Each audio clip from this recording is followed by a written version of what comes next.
It's on a 1-inch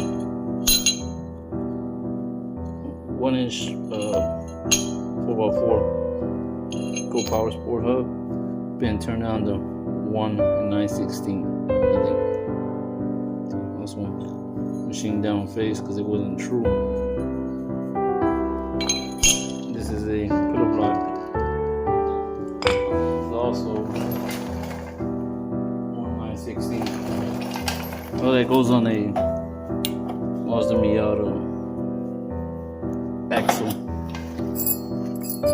This goes, also made this, it goes on this little lip thing.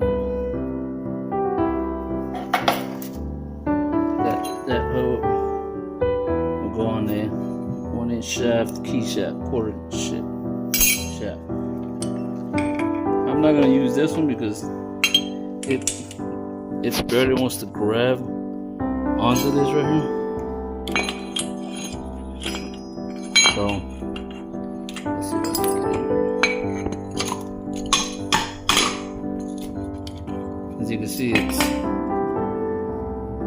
just enough this lip for this locking bearing right here. So it's a nice pillow block, a little pricey too. Had to end up getting some of these from Amazon.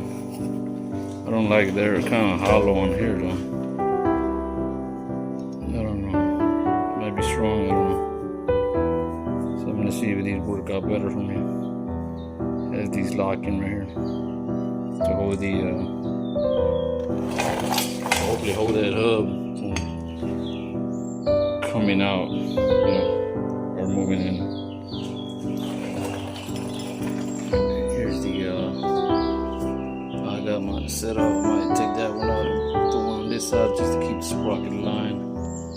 Here's what it looks like assembled.